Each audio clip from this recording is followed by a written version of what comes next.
Vamos a dar inicio a nuestra conferencia magistral para la comida, en donde invitamos al embajador Carlos Pascual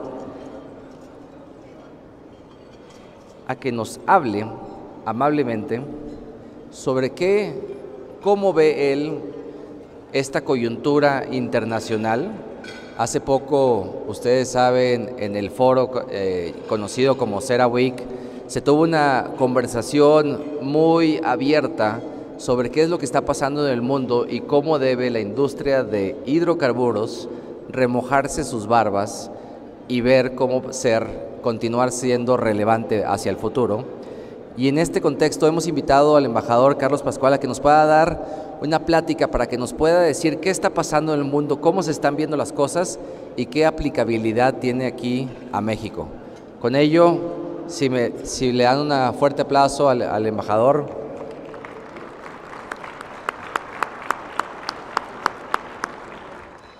Hola, buenas tardes. Y perdón por interrumpirlos porque yo sé que en la mesa nosotros teníamos una conversación muy interesante y ahora estoy aquí yo enfrente de ustedes para hablar un poco. Pero realmente me da un gusto tremendo estar aquí, porque lo que hemos visto el día de hoy es que nuestro mundo está cambiando muy rápido. El mundo energético está cambiando muy rápido y los desafíos que tenemos siguen aumentándose y tenemos que entender cómo lidiar con esos desafíos, cómo navegarlos. Parte de lo que voy a hacer, te lo digo ahora, te va a deprimir porque no está fácil la situación que tenemos ahora, pero tenemos que entender lo que estamos confrontando y cómo poder manejarlo para enfrente. Y quiero empezar con este punto. Estamos hablando aquí sobre energía, pero no es solamente energía. El desafío que tenemos es que el mundo que hemos tenido para crear un orden que ha sido la fuente de crecimiento económico y estabilidad política y de seguridad se ha explotado. Y mírenlo de este punto de vista. La parte de seguridad y política, las instituciones que tenemos, empezando con las Naciones Unidas, no tenían la capacidad ni de parar ni prevenir esta guerra que tenemos en Ucrania, pero no solamente en Ucrania, pero hasta en el país de Yemen. Si miramos la parte comercial, estamos en un mundo, recuérdate durante la pandemia, teníamos un nacionalismo de cadenas de valor que tenías que producir los cubrebocas en tu país para tener seguridad, tenías que producir los ventiladores. Y encima de eso ponemos la confrontación entre Estados Unidos y China sobre el comercio y las cadenas de valor. Y tenemos ahora un mundo en donde no sabemos si los principios de la OMC que nos habían guiado anteriormente sí siguen aplicándose. Y vamos al mundo energético. Hace 2 años, saliendo del COP26, el mundo se había lanzado en la dirección diciendo tenemos que ir a la neta cero de emisiones. Y entonces tenemos la guerra en Ucrania. ¿Y qué nos hace empezar a reconocer? Ya lo mencionó Tania anteriormente en la última sesión. Nos empieza a hacer ver que cuando tenemos derrumbes geopolíticos, en el sistema que tenemos el día de hoy no tenemos la capacidad de suficientemente abastecer los sistemas de energía que nos hacen falta el día de hoy. Y entonces lo que estamos tratando de hacer es recrear ese orden y tenemos que pensar no va a ser algo fácil, porque no es solamente energía, es comercio, es seguridad, es política y todo está ligado y conectado juntos. Eso ha hecho el proceso de transición energética todavía más difícil. Aquí en esta lámina solamente quiero que te enfoques en esa línea verde y puedes ver en el año 2050. ¿Qué nos quiere decir esa línea? Es un escenario de neta cero de emisiones para el año 2050. Son generadas por nuestra compañía S&P Global. Para llegar a esa línea, Tuvimos que empezar en cero en el año 2050 e ir para atrás. Y Angélica, es cierto que BP tuvo que hacer lo mismo. Sé que la Agencia Internacional de Energía tuvo que hacer lo mismo, porque yendo en la otra dirección no sabemos cómo llegar ahí, ¿no? Y entonces si preguntamos en dónde estamos ahora, mira la línea azul que se llama Inflections. Es exactamente en donde el panel intergubernamental de cambio climático nos dice que vamos el día de hoy. Y mire la diferencia. Ahora lo que nos quiere decir es, si tenemos que tener perfección para llegar a neta cero de emisiones, y si sabemos que vamos a tener en el mundo derrumbes que son geopolíticos, derrumbes que son comerciales, este desafío va a ser muy grande. Y sabemos, aquí en las palabras del presidente del COP28 nos está diciendo, tenemos que recortar 43% más en emisiones en los próximos 7 años. Piénsalo de esta manera. En los últimos 30 años, ¿qué porcentaje hemos bajado en el uso de combustibles fósiles en el mundo? A lo mejor 1%, a lo mejor 2%. Hemos estado en 82% combustibles fósiles y el día de hoy todavía estamos en casi 79%. Entonces, todo ese aumento en energía renovable ha ido para abastecer mercados en donde hay más demanda. Pero en porcentajes casi no hemos cambiado y las emisiones siguen subiendo. Ese es el desafío que tenemos el día de hoy. Déjame ir en esta dirección. Otra realidad que tenemos.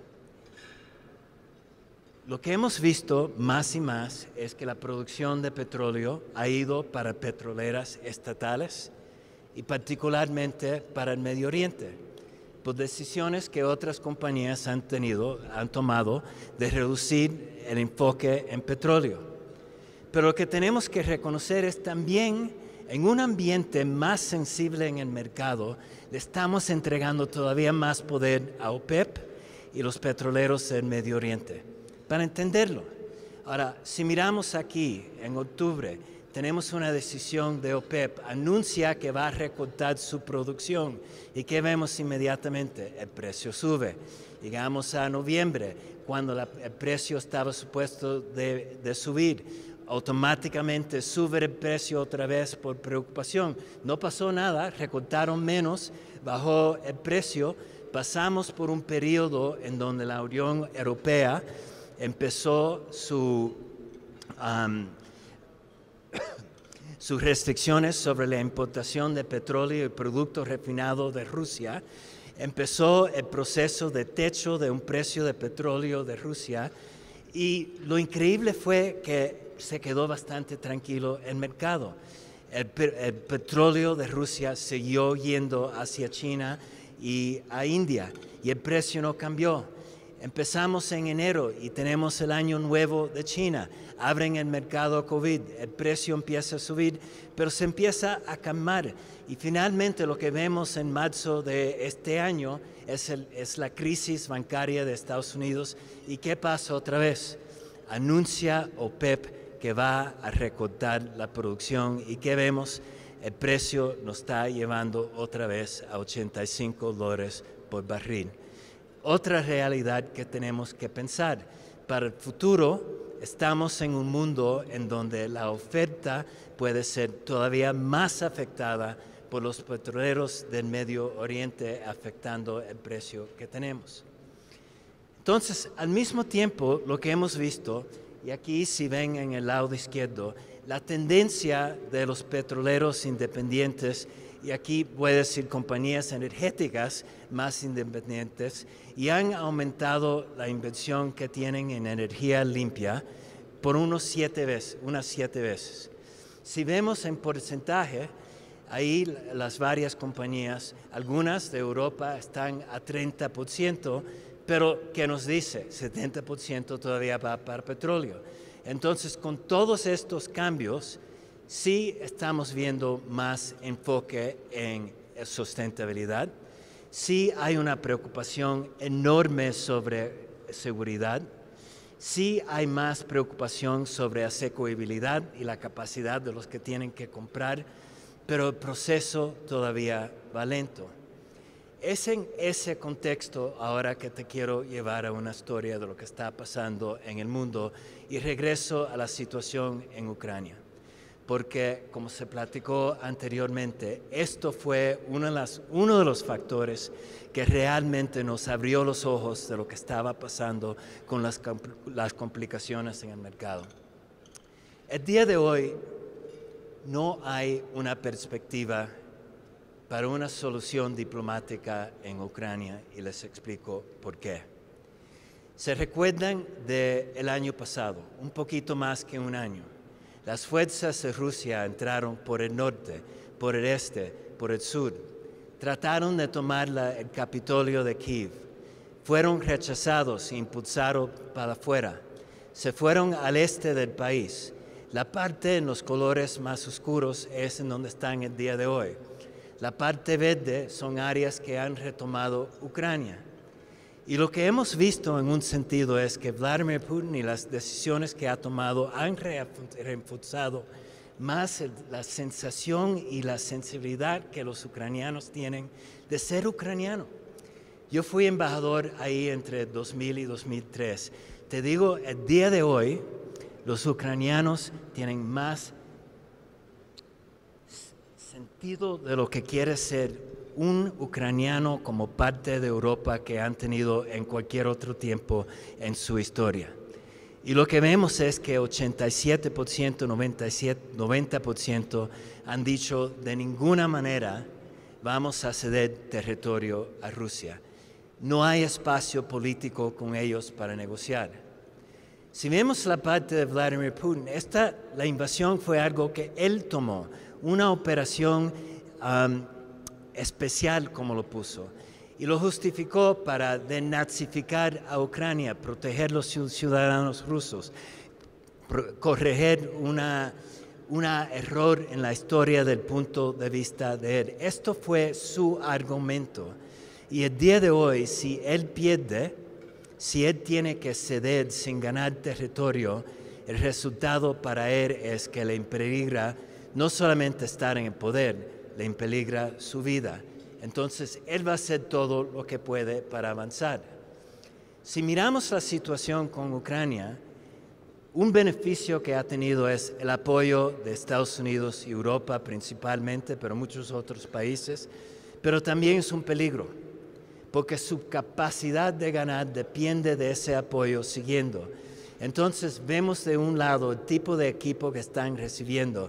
Joe Biden dice, lo vamos a hacer as long as it takes, el tiempo que requiera. Pero entonces tienes Ron DeSantis, viniendo de Florida, candidato para presidente, dice, no es en nuestro interés vital. Donald Trump dice la misma cosa. Entonces, ahora empieza a montarse un desafío interno dentro de Estados Unidos si el Congreso puede seguir el apoyo que hemos visto anteriormente. Una otra pieza que tenemos que tocar aquí, de Europa. Rusia corta a Europa 90% del gas natural que le estaban exportando anteriormente. 40% o 45% de todas las importaciones. Para darte una idea, es lo equivalente de 25% del mercado global del GNL. Si tú dirías que quitas 25% de ese mercado de aquí a mañana, puedes imaginar la implicación para los precios. Y eso fue lo que pasó en Europa. A un punto en septiembre, el precio que estaban pagando para gas natural era $90 por millones de BTU. $90. El día de hoy en Henry Hub en Estados Unidos está en $2.30. ¿Cómo puedes competir en esas circunstancias? Y lo que hizo Europa fue reducir la demanda, buscar GNL de otros países, tomar decisiones para avanzar la energía renovable. Y lo interesante, han decidido que si van a reducir la dependencia en el petróleo de Rusia y el gas de Rusia, tienen que acelerar las decisiones que han tomado para transición energética. Lo han pasado, han sobrevivido este invierno, pero sabemos esto también. El año que viene no van a tener acceso a gas natural de Rusia, que lo tuvieron el año pasado. No hay más gas natural para exportar de Estados Unidos. Está en el límite de producción. No hay más gas natural que puede venir de Qatar, que nos implica que puede ser que vamos a ver este invierno una competencia para gas, particularmente el GNL, y tenemos que ver qué impacto esto pueda tener en el apoyo de Europa moviéndose para el futuro. También un anuncio, deben de sentirse bastante bien aquí en México, que son el único país que tienen acceso a gas natural producto en Estados Unidos, en donde no pueden exportar más por GNL y tienen acceso a precios que van a ser lo mejor que van a poder tener en cualquier país en el mundo afuera de Estados Unidos. Ahora, ponemos todas estas cosas juntos y esto lo sabemos. Para julio y agosto de este año, el dinero que fue apropiado para Ucrania en Estados Unidos se va más o menos ya a gastar. Y si Ucrania no tiene más recursos, la probabilidad es que pueda perder. Lo que sabemos es que vamos a tener en los próximos meses una guerra brutal. Por eso están oyendo la contraofensiva de la parte de Ucrania. Lo que sabemos también es que Rusia va a tomar medidas para seguir bombardeando el sistema eléctrico de Ucrania para cortar la electricidad, el agua y la calefacción, para crear una vida tan horrible que se empiecen a rendir. Y también lo que sabemos es, dependiendo de lo que pase en los próximos meses, eso va a afectar las decisiones que vaya a tomar el Congreso de Estados Unidos. Y ahí tendremos que ver. Están preparados en la Cámara de Diputados en Estados Unidos, ahora controlados por republicanos, en una circunstancia en donde Joe Biden ha dicho, yo me estoy asociando con Ucrania, una victoria con Ucrania, una victoria para mí, se hace todavía más desafiante políticamente, van a votar o no para asistencia para Ucrania. Y si no lo hacen, ¿qué va a hacer Europa? Ellos tienen la capacidad de sostener el apoyo, probablemente no. ¿Y cuáles son las implicaciones de lo que podemos ver? A lo mejor el mejor caso sea la circunstancia de Corea del Norte y el Sur, una guerra congelada que se mantenga en el medio de Europa. Y si Vladimir Putin siente que ganó, que puede mantener su territorio, que no hay manera de repulsarlo, entonces, ¿quién lo va a parar en Moldova? ¿O en el país de Georgia? ¿O en Asia Central? ¿O en Bielorrusia? Y si eso pasa, entonces, ¿cuál es la implicación para el orden internacional y la protección del territorio nacional de un país? Eso va a ser un desafío para la orden total, global, y un desafío para Estados Unidos, que se va a ver que se ha echado atrás de ese liderazgo. Perdí la señal.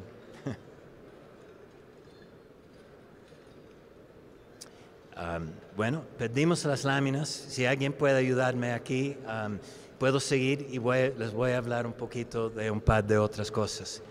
Quiero ir a la parte de China.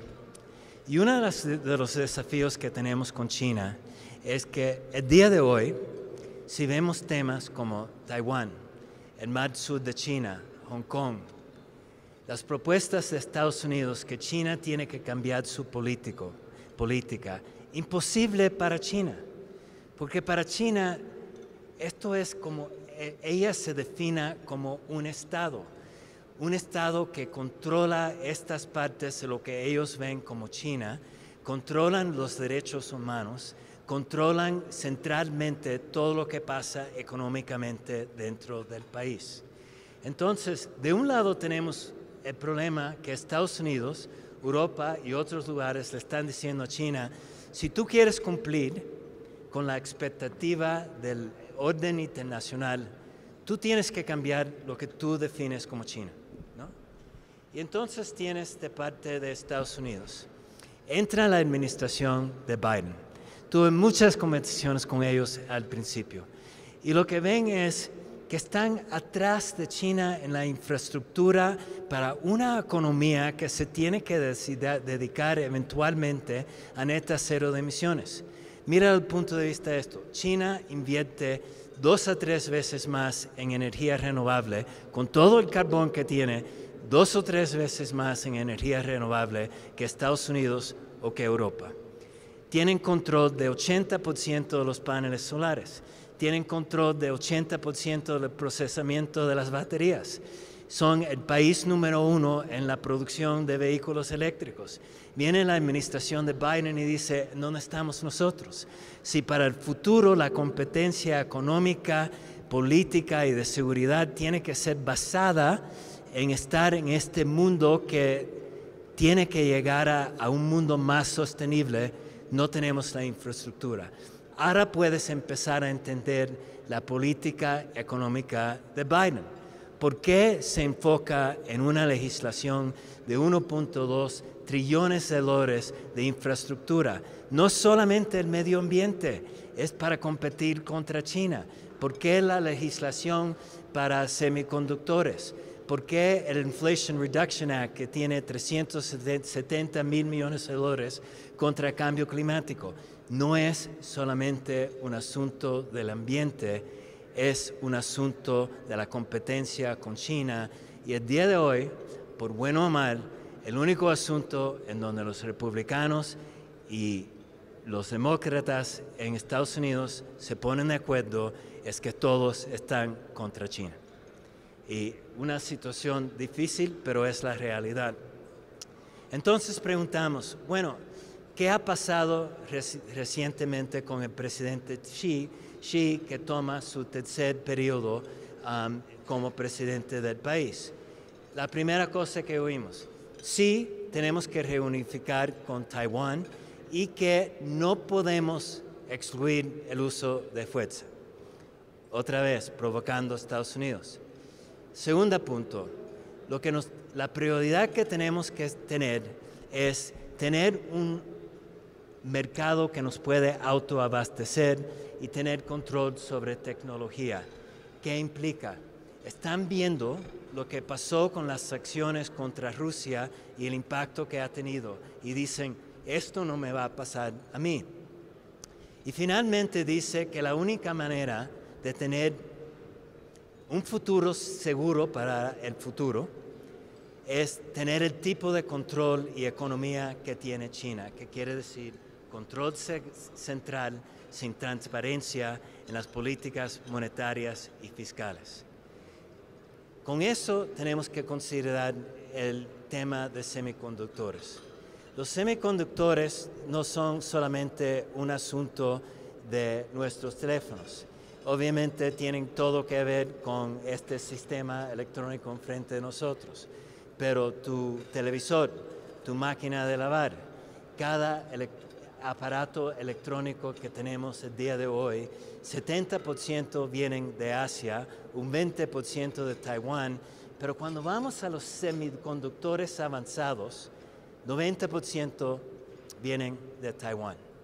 Y cuando Estados Unidos pasó legislación diciendo no se puede exportar tecnología sensible sobre semiconductores a China, para China esto fue algo diciendo esto es un techo sobre mi crecimiento económico, porque no tengo la capacidad para inteligencia artificial, para supercomputing, para armas avanzadas. Y esto todavía se ha hecho otro tema de competencia. Entonces, ¿qué tenemos el día de hoy? Un círculo de deterioración de las relaciones. Tenemos a China que afirma otra vez que se va a reunir con Taiwán. Estados Unidos toma un acto político como la visita de Nancy Pelosi el año pasado. China tiene un ejercicio militar. Estados Unidos tiene algún tipo de legislación, por ejemplo, para apropiar todavía más dinero para armas para Taiwán. China responde con la amistad que tiene con Rusia. Estados Unidos responde otra vez con bloqueo de tecnología económica a cual puede tener China, y empezamos en el ciclo otra vez. La importancia aquí, esto se está haciendo más y más peligroso, en donde un accidente puede acontecer, y al punto que ese accidente acontezca, muy difícil echarse para atrás. Y la única manera que esto se va a cambiar es a nivel de los presidentes. No hay manera que se pueda hacer de abajo. Y si va a acontecer, tiene que ser antes que la batalla principal para la presidencia en Estados Unidos empiece en serio. Porque después a ese punto la retórica va a ir totalmente en la otra dirección. Y si estamos ahí, nos tenemos que agarrar, porque va a ser un periodo difícil y desafiante. Voy a tocar en un par de temas en el Medio Oriente, en países en desarrollo y Estados Unidos, bien rápido. Yo, por lo menos, fui muy sorprendido cuando China pudo negociar un acuerdo entre Arabia Saudita e Irán para abrir relaciones diplomáticas. Estuve en una sesión de CERAWeek con un grupo de Saudi Aramco, y te digo, ellos totalmente sorprendidos y un poco enojados, porque siempre esto fue su enemigo. ¿Cómo puede haber acontecido? Pero cosas que tenemos que ver. Estados Unidos era el jugador en el Medio Oriente. El día de hoy es un jugador. Tenemos que ver qué impacto esto tiene para Arabia Saudita. ¿Va Irán a parar la transferencia de armas y drones para los Houthis en Yemen? Si eso no pasa, esto no va a durar mucho tiempo. ¿Qué está pasando con el programa nuclear de Irán? Y si Irán sigue desarrollando ese programa, te aseguro que Arabia Saudita va a comprar un programa nuclear de Pakistán, y si lo compra Arabia Saudita, entonces Turquía le va a seguir. Y finalmente, mira el punto de vista de Arabia Saudita. Muchos de los que estamos viendo el día de hoy es porque a Arabia Saudita le hace falta un precio de $90 por barril para financiar su transición económica dentro del país. Y el día de hoy vamos a tener a Arabia Saudita promoviendo todo lo que pase en el futuro económico y político en el Medio Oriente, y a lo mejor globalmente. Esa es una pregunta grande enfrente de nosotros. Los países en desarrollo, sabemos los números y los desafíos que tenemos. 3.600 millones de personas que no tienen pobreza de energía. El número que no tiene acceso es mucho menor, pero estos son tan poco energía que casi no pueden sobrevivir y avanzar. Ven el crecimiento de la población que viene para el futuro. Bien las circunstancias que han tenido como en Pakistán. Y dicen, tenemos un shock. Nosotros tenemos un shock porque vemos los precios de los commodities que están subiendo, vemos que las tasas de interés están subiendo, vemos que el valor de nuestra moneda ha caído, la deuda ahora en dinero local que tenemos que pagar para pagar la deuda ha subido y tenemos menos para el presupuesto. Nos están diciendo que no podemos usar más petróleo para el desarrollo por el cambio climático, y cuando tenemos que ver el costo de energía renovable, el costo de ese capital en un país de desarrollo es tan caro que no hay la idea de energía renovable que sea barata se hace un mito.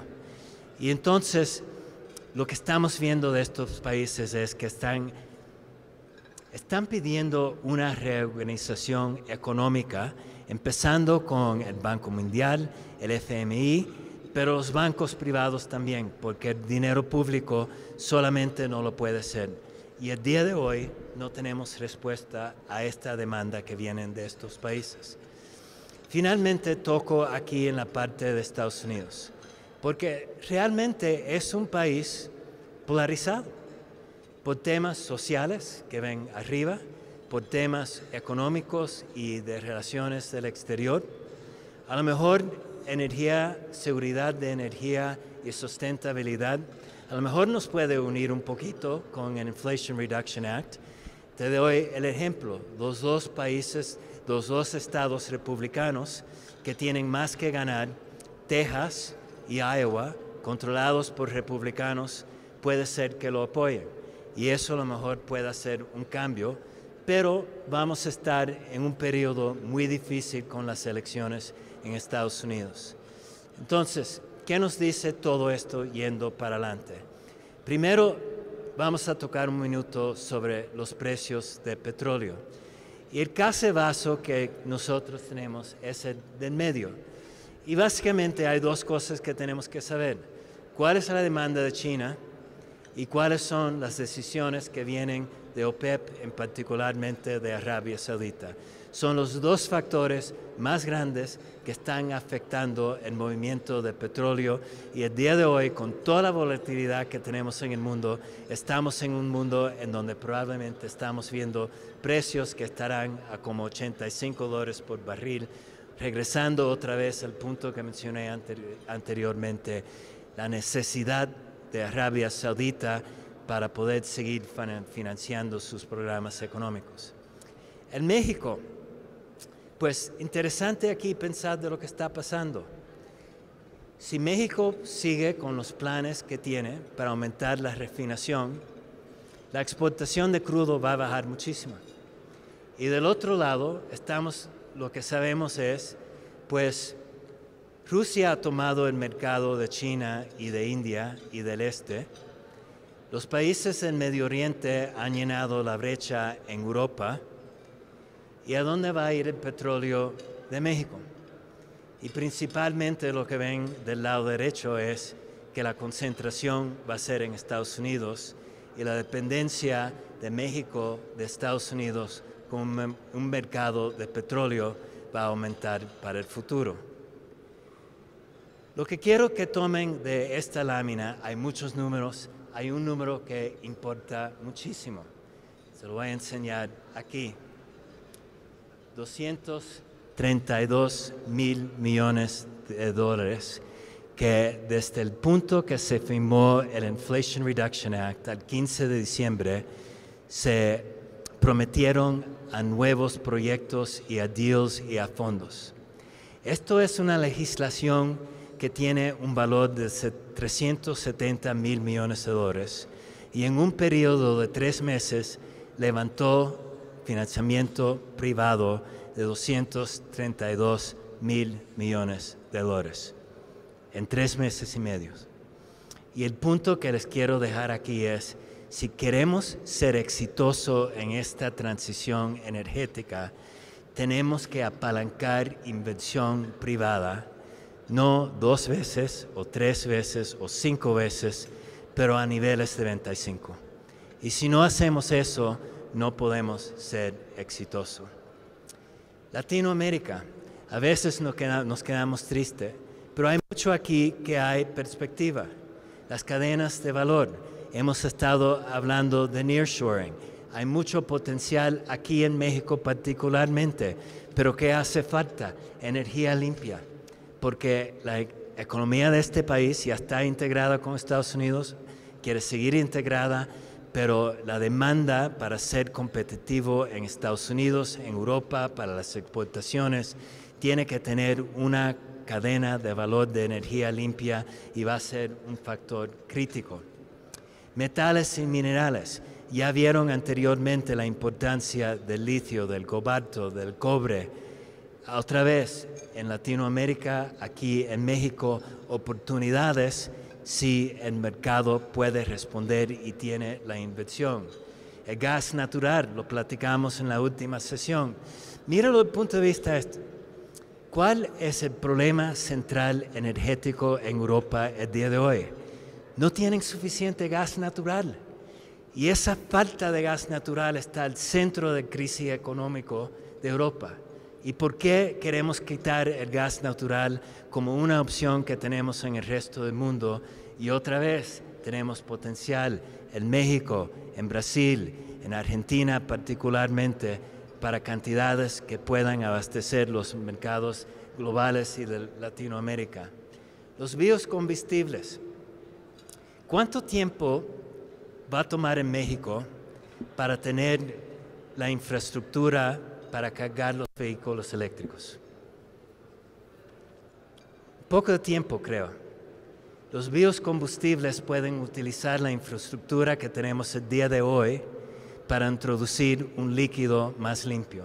Te digo, yo no sé aquí en México, pero en Brasil están levantando la mano y diciendo, yo estoy listo para avanzarme como ser el líder del mundo, no solamente aquí en Brasil, aquí yo me voy para India, porque ahí hay 1.400 millones de personas y esa transición va a tomar tiempo. Y finalmente lo que tenía ahí son el intercambio en offsets y dióxido de carbono. Los dejo con estas perspectivas. Lo que pase en los próximos meses en Ucrania va a tener un impacto en el orden global. Por eso va a ser cierto. No hay manera que vamos a llegar a un orden global más lógico si Estados Unidos se retira. Y eso lo tenemos que seguir. Entre China y Estados Unidos, el punto que tenemos que mirar es si los dos presidentes pueden hablar y reducir la tensión, porque no va a acontecer de otra manera. Y tiene que ser rápido, porque cuando empiecen las elecciones en Estados Unidos se va a poner peor. Competencia en el mercado de petróleo. Lo han oído todo el día. El precio es crítico, pero el nivel de dióxido de carbono también. Y para el futuro, no solamente los compromisos para reducir las emisiones, pero las acciones que se han tomado van a afectar el futuro de esas compañías y el costo del capital que puedan tener para el futuro. Para Latinoamérica, a veces nos desesperamos, pero no lo tenemos que hacer, pero la clave aquí es tener una conexión efectiva con los mercados y finalmente el punto crítico con que les dejo es la importancia de apalancar financiamiento e inversión privada. No hay un país en el mundo que lo puede hacer, que lo está haciendo sin poder apalancar esa inversión privada, pero se tiene que hacer en niveles que nunca hemos visto, porque el desafío que nos hemos dado es que en los próximos 25 años vamos a ir a neta cero de emisiones. 25 años. Y en los últimos 30 años hemos bajado 2%, ¿no? Tenemos mucho que hacer, pero tenemos que trabajar juntos para poder hacerlo. Muchas gracias.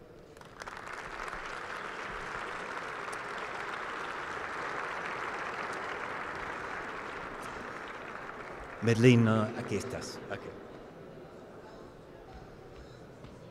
Un par de preguntas en las... Tenemos tiempo para un par de preguntas por parte del auditorio. ¿Alguien quisiera hacer alguna pregunta? Estoy seguro que alguien debe tener alguna duda en este contexto geopolítico.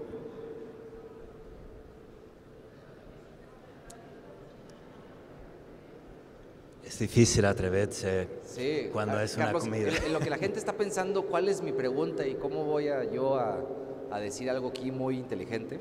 Déjame, yo te hago una pregunta a ti. Tenemos a México en este contexto de nearshoring, ¿no? En donde inversiones que efectivamente están saliendo de China por este contexto geopolítico, México puede apalancar.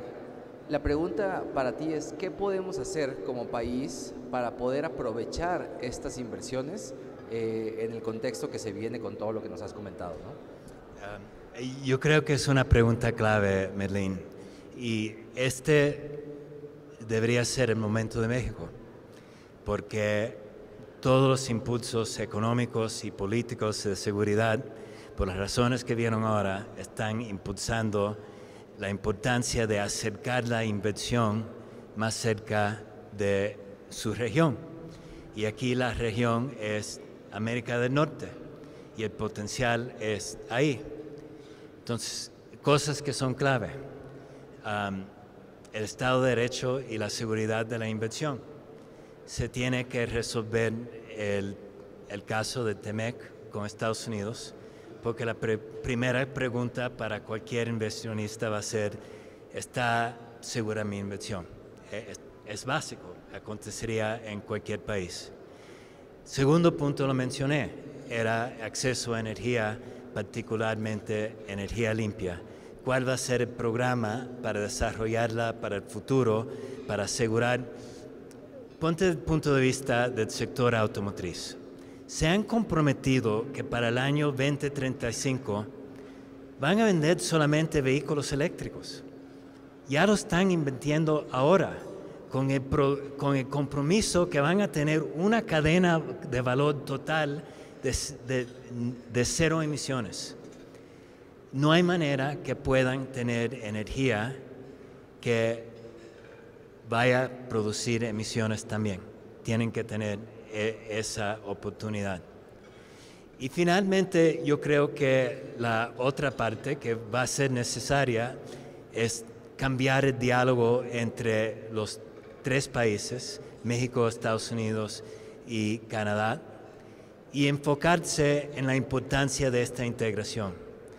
Estados Unidos está tomando medidas que no ha tomado en su historia, y es el momento para México aguantarse la mano con Estados Unidos y los dos decir cómo es que podemos cambiar la infraestructura de Norteamérica para poder ser el lugar en donde pueda venir la inversión global para esta parte del mundo que pueda hacer una diferencia total en la competencia de este país y de Norteamérica también.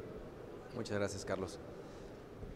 Tenemos una pregunta, por favor, si le podemos hacer llegar el micrófono a Alberto, muy amable.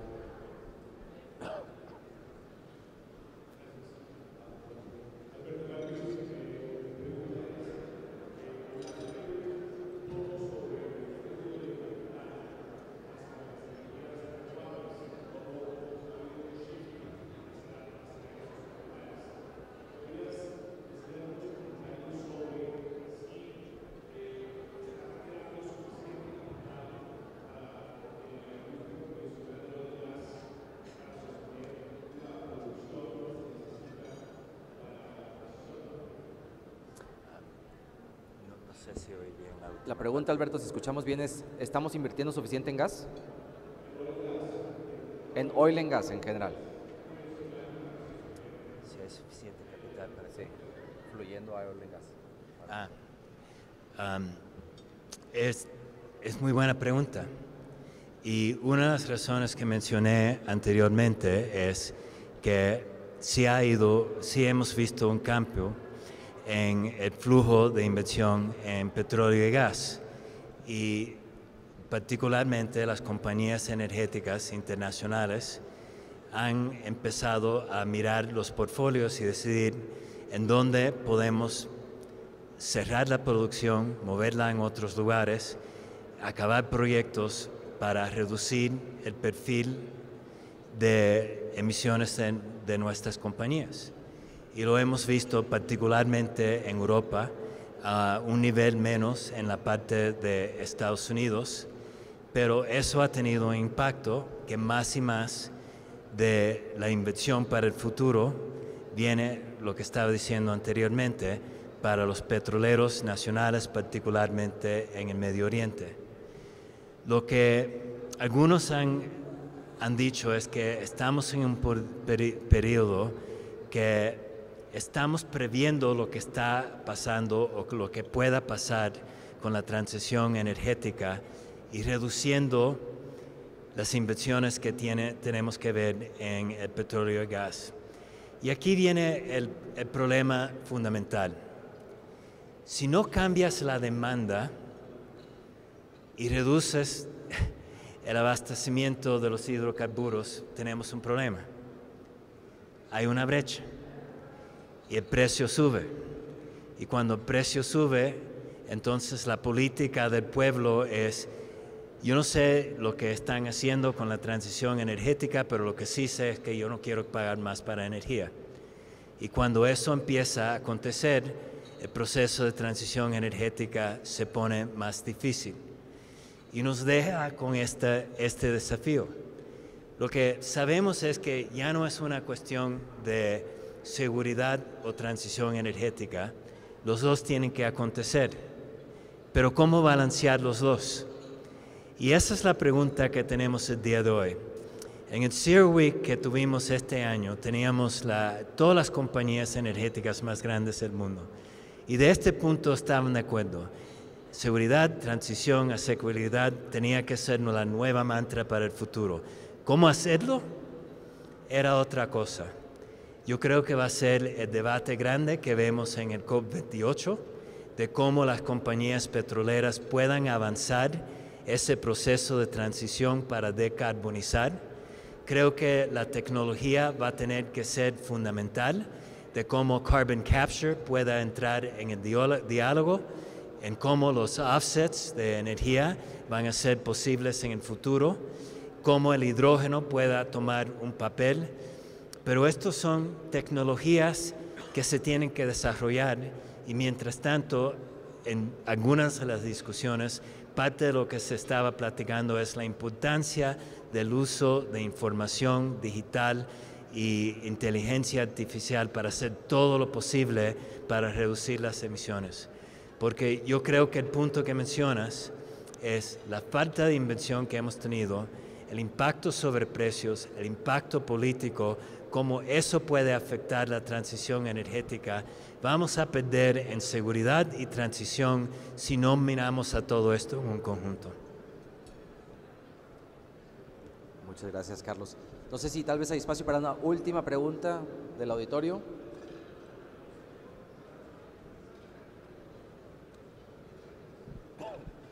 De no ser así, estimado embajador, a nombre de Amexi y todos aquí presentes, muchas gracias. Una foto, por favor.